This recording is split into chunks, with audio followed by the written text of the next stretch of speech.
नहाने में और स्नान में क्या अंतर है अब आप सुनेंगे। और एक बात मैं बोलते बोलते बोल गया हूं, यदि आप नित्य का ठीक से स्नान करते हैं तो आपको 3.5 करोड़ भगवान के नाम लेने का फल प्राप्त होता है। कैसे अब सुने।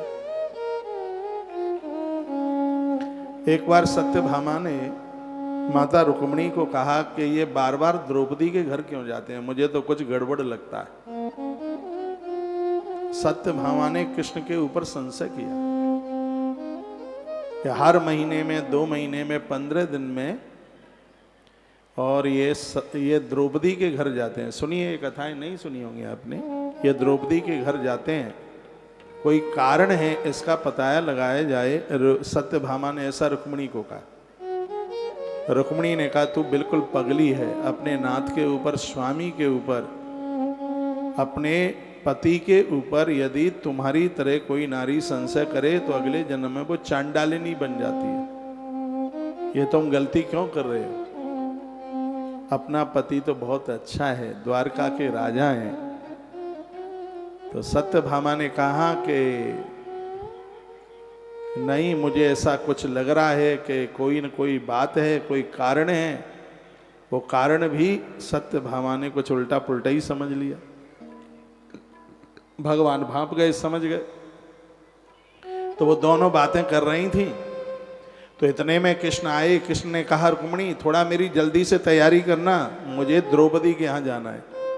कृष्ण ऐसा तो देवता ही नहीं है, ऐसे आनंद की बात है, इसका तो भगत ही बन जाना बहुत बड़ी बात है।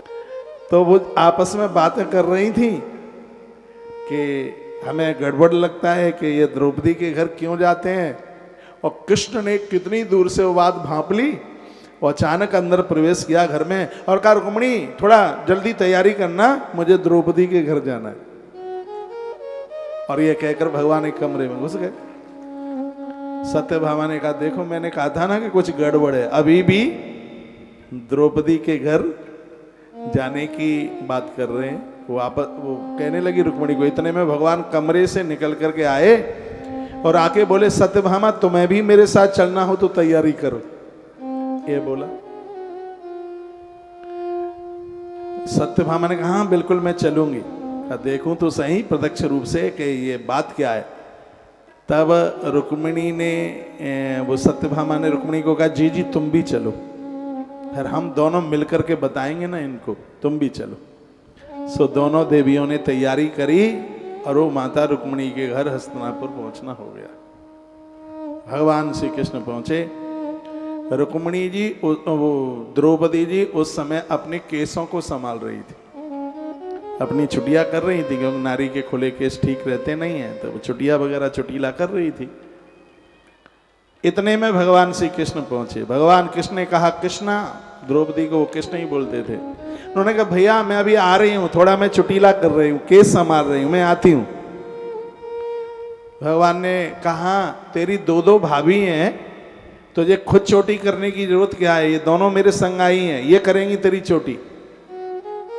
और भगवान ने सत्यभामा को कहा कि तुम द्रौपदी के केसों में तेल लगाओ, और रुक्मिणी को कहा कि तुम कंघी करो। कृष्ण की कथाएं बड़ी अद्भुत हैं, आनंद दिल को छू लेने वाली कथा है। सत्यभामा ने सोचा कि इसको अपने केसों का घमंड है, ऐसी मालिश करूंगी कि इसको खुरमुंडी करके छोड़ूंगी, इसकी गंजी चांद कर दूंगी। उसने, सत्यभामा ने सोचा। रुक्मिणी के मन में तो ऐसा कुछ था नहीं, और उसने सिर के ऊपर तेल डाला और उसने बालों को तोड़ना शुरू कर दिया। तो जैसे ही पहला केस तोड़ा तो उसमें से आवाज आई हाय कृष्ण, हाय कृष्ण। उसमें से आवाज आई हरे कृष्ण कृष्ण। द्रौपदी के केस में से कृष्ण की आवाज आई। फिर उसने दूसरा केस तोड़ा तो द्रौपदी के केस में से फिर आवाज आई मेरे कृष्ण मेरे कृष्ण। फिर उसने बाल तोड़ा, उसमें से आवाज आई मेरे कृष्ण मेरे कृष्ण। पागल सी हो गई सत्यभामा।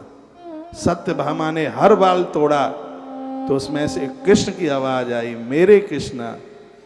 अब सत्यभामा रुक्मिणी को पूछने लगी, ये पहली बार देखा जा रहा है, मैं बाल तोड़ती हूं और इसमें से आवाज आती है मेरे कृष्णा मेरे कृष्णा। इसका मतलब क्या है? रुक्मिणी ने कहा कि इसका तो अर्थ मैं भी नहीं जानती। इतने में कृष्ण आ गए, कहा तुम थोड़े ही इसका अर्थ जानोगी, अर्थ तो मैं बताऊंगा कि द्रौपदी के केस में से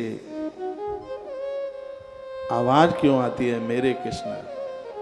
तो भगवान कृष्ण ने कहा कि दुनिया में ये वो पवित्र नारी है जिस समय ये नहाती नहीं है, स्नान करती है, और जितनी देर तक ये स्नान करती है इसकी जिह्वा से मेरा नाम निकलता है, और वो जल के सहारे मेरा नाम इसके 3.5 करोड़ रोमों में अंदर प्रवेश करता है। इसके हर रोम में से आवाज आती है मेरे कृष्णा मेरे कृष्णा। दोनों देवी कृष्ण के चरणों में गिर पड़ी और सत्यभामा ने अपनी बहुत गलती का एहसास किया। सत्यभामा ने आज दोनों हाथ उठा करके कहा, जो हमारी दीदी द्रौपदी की सहित स्नान करते समय हमारे प्रभु का नाम लेगी, कोई भी लेंगे या लेंगे, उनको हर रोज 3.5 करोड़ जप करने का सौभाग्य फल प्राप्त होगा। उस दिन से प्रत्येक दिन स्नान में सत्यभामा रुक्मिणी भगवान कृष्ण का नाम लेकर स्नान करती हैं। ये बात हमारे और आपके लिए आज की कथा सुनकर एक भी दिन ऐसा ना निकले जिस दिन स्नान के समय पर आप भगवान का नाम न लें। ये मैं एक दिव्य मंच से निवेदन कर रहा हूँ, जो स्नान के समय में नित्य भगवान का नाम लेते हैं उन्हें प्रत्येक दिन भगवान के 3.5 करोड़ नाम लेने का फल प्राप्त हो जाता है। उनके रोम रोम में भगवत ध्वनि विराजित हो जाती है। आप हमारी बहुत बातें मानते हैं, आज से इस बात को भी मान लीजिएगा कि स्नान मौन रह करके नहीं, स्नान तो भगवान का नाम लेकर के कीजिए। हनुमान चालीसा पढ़िए, प्रभु का नाम लीजिए। जितनी देर में आप स्नान कर रहे हैं उतनी देर के लिए आपकी जिह्वा से भगवान का नाम निकलना चाहिए। तो ऐसे स्नान करने पर 3.5 करोड़ नाम लेने का फल प्राप्त होता है। कितनी बड़ी महिमा है। अंतस में एक एक रोम आपका बोलेगा हरे कृष्णा मेरे कृष्णा मेरे कृष्णा मेरे कृष्णा। उसके प्रमाण में माता द्रौपदी है। उन देवियों ने गलती का एहसास भी किया और पूरी दुनिया को वरदान भी दे दी। भगवान कृष्ण के सामने वो बड़ी लज्जित हुई, शर्मिंदित हुई। जब द्रौपदी को भगवान याद करते हैं, राधे को याद करते हैं, तो ये देवियां बड़ी चिढ़ती हैं। माताओं में एक संशय तो होता है, पुरुष तो किसी स्त्री को बात ही नहीं कर सकता, और विशेष रूप से घरवाली के सामने। ऐसा उसका दिमाग उल्टा पुल्टा खाता है कि ये उधर क्यों देख रहा है, ये उससे बात क्यों कर रहा है। गीता में इसी संशय की बात कही है, संशय आत्मानं विनश्यति। ऐसा संशय तो आत्मा का भी हनन कर डालते हैं। सुनीता दुबे, आपने एक मैसेज में लिखा है, क्या अद्भुत प्रसंग चल रहा है। मेरी तो व्यासपीठ अद्भुत बात बताती है, और मुझे विश्वास है मेरे पूरे परकर के सहित, और जहां जहां तक मेरी आवाज जा रही होगी, स्नान करते समय बिना भगवान का नाम लिए नहीं रहेंगे। जो भी आपको नाम आता है, प्रभु का नाम लीजिए, भगवान का नाम लीजिए, और स्नान करते समय जो भगवान का नाम लोगे, एक बार नहीं 10 बार बोलूंगा इस बात को, प्रत्येक दिन आपको 3.5 करोड़ भगवान का नाम लेने का फल मिलेगा। क्योंकि देह में 3.5 करोड़ रोम है। जब आप नाम लेते हैं तो 3.5 करोड़ छिद्रों से वह नाम में मिला हुआ जल आपके अंतःकरण में प्रवेश करता है। आपके रोम रोम से भगवान का नाम निकलता है, एक एक रोम से भगवान का नाम निकलता है। और मानव जीवन मिला है, मनुष्य जीवन का यही आनंद है। ईश्वर ने बड़ी कृपा की।